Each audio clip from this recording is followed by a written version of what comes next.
Olá pessoal, tudo bem? Na aula de hoje nós vamos tratar dois processos históricos, neocolonialismo, século XVIII e XIX, e o processo de descolonização da Ásia e da África. Observe essa charge. Aí está, representantes da Grã-Bretanha, da Alemanha, da França, do Japão, da Rússia, discutindo a partilha da China. Partilha da Ásia, partilha da África.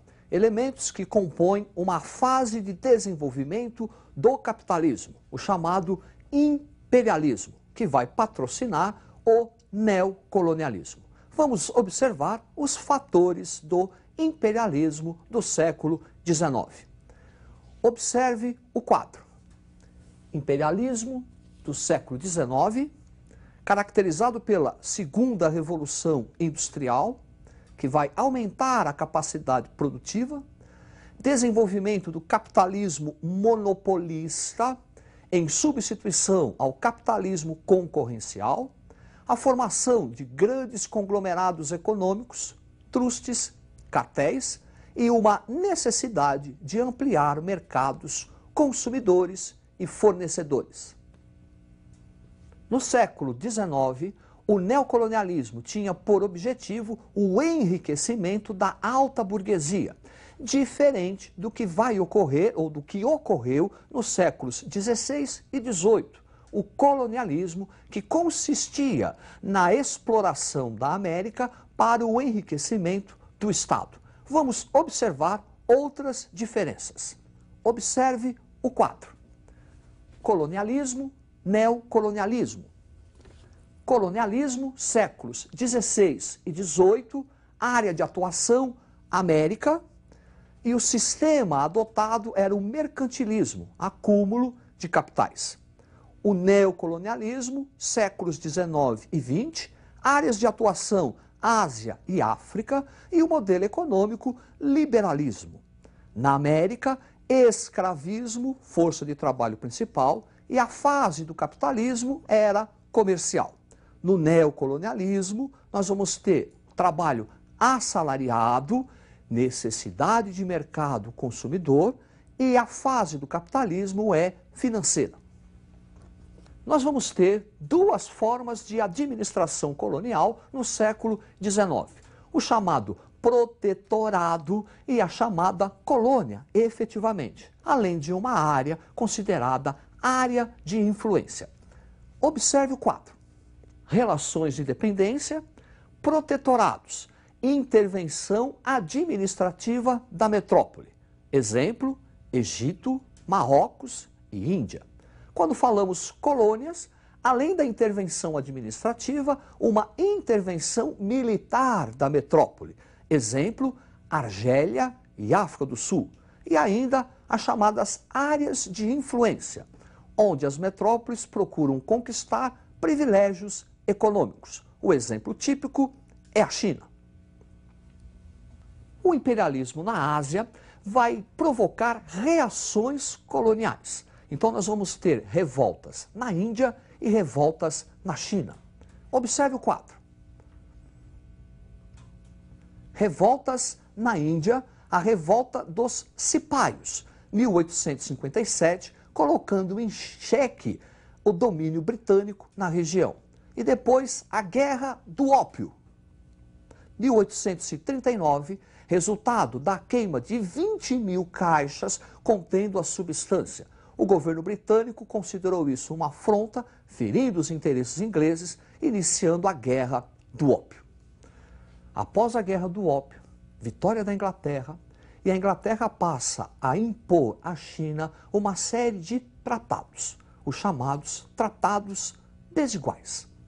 Observe o quadro. A abertura da China, imposição do Tratado de Nanquim, 1842, 5 portos chineses ficavam abertos ao livre comércio inglês, mas a concessão de Hong Kong, 1860, a assinatura do Tratado de Pequim, onde mais 11 portos ficavam abertos à livre navegação, E essa intervenção, essa influência estrangeira na China vai provocar uma revolta de caráter nacionalista, a chamada Revolta dos Boxers, 1900-1901. Também nós vamos ter uma ação imperialista na Ásia do Japão. O Japão realiza um subimperialismo a partir da sua industrialização, da sua modernização na chamada Era Meiji. Observe o quadro. Era Meiji, 1867-1912. É onde ocorre a chamada modernização do Japão, caracterizada pela industrialização e por um forte urbanismo. Dessa industrialização, o Japão inicia uma fase imperialista com a Guerra Sino-Japonesa contra a China, 1894-1895, quando o Japão conquista a Manchúria. Uma outra forma, uma outra ação imperialista vai ocorrer no continente africano. E no continente africano vai ser determinada a partilha da África na Conferência de Berlim. Observe o mapa. Partilha da África, Conferência de Berlim, 1885. Observe aí as possessões coloniais. Possessões alemãs, possessões belgas, possessões britânicas, possessões espanholas, possessões francesas, possessões italianas, possessões portuguesas. Perceba que mais de 90% do continente africano estava sob o controle das nações europeias. O neocolonialismo, a corrida por mercados consumidores e fornecedores, a ação do imperialismo é causa da Primeira Guerra Mundial. Agora nós vamos observar o processo inverso, o processo de descolonização, que é o processo de independência das colônias africanas ou colônias asiáticas. Observe o quadro. Causas da descolonização. O declínio da Europa após a Primeira Guerra Mundial, crise mundial de 29 e Segunda Guerra Mundial. Com o final da Segunda Guerra Mundial, a Europa será uma mera área de influência entre Estados Unidos e União Soviética. O nacionalismo, desenvolvido nas áreas coloniais, na Ásia e na África, a criação da ONU, cujo documento de criação da ONU afirma o direito à autodeterminação dos povos, e a Guerra Fria, onde Estados Unidos e União Soviética, por interesses variados, vão apoiar os processos de independência. Estados Unidos da América objetivando consolidar seu poderio econômico. Estados Unidos, a União Soviética, procurando ampliar a sua área de influência política. Os processos de descolonização da Ásia e da África foram de duas formas. Ou um processo violento ou pacífico. Aquelas áreas onde a independência ocorreu de forma pacífica, a tendência foi a manutenção do modelo econômico imposto pelas metrópoles. Quer dizer, manutenção das normas capitalistas. Naquelas áreas onde a implantação ou desenvolvimento da independência ocorreu de forma violenta, nós vamos ter uma mudança radical nos aspectos econômicos, quer dizer, implantação do socialismo. Vamos agora observar alguns casos de independência da Ásia e da África. Observe o quadro.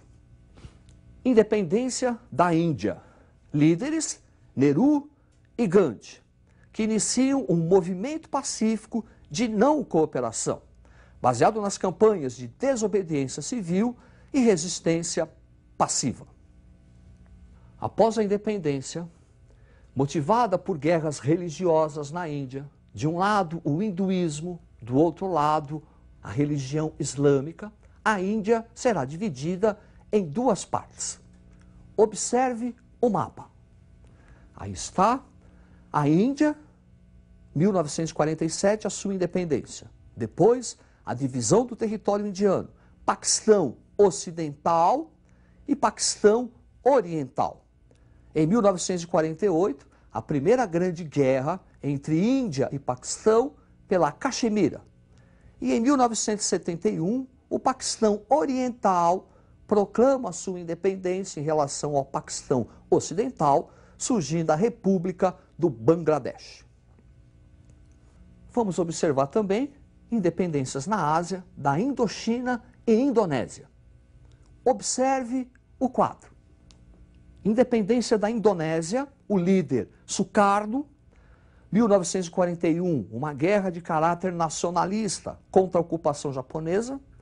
No final da guerra, outro confronto nacionalista contra a recolonização holandesa.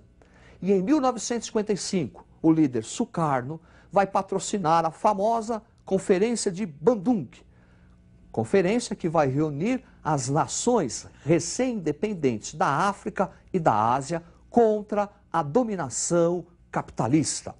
Independência da Indochina, o líder Ho Chi Minh. 1940, uma guerra nacionalista contra a ocupação japonesa. 1946, a guerra da Indochina contra a tentativa de recolonização francesa.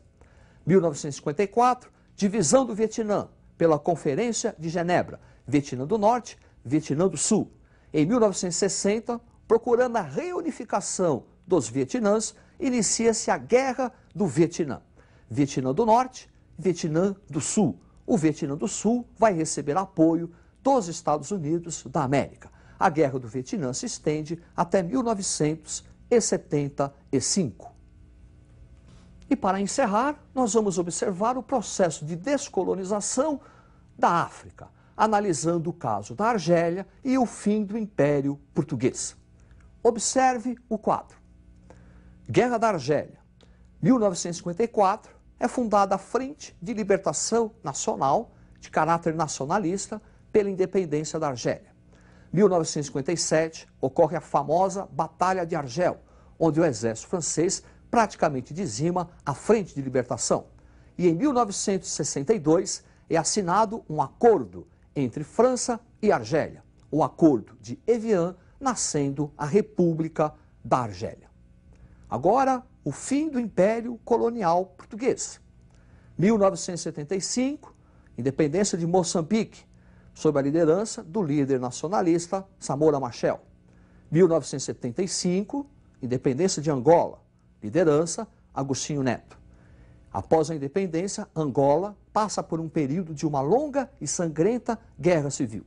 Os movimentos pela libertação de Angola possuíam um caráter regional e possuíam também bases tribais.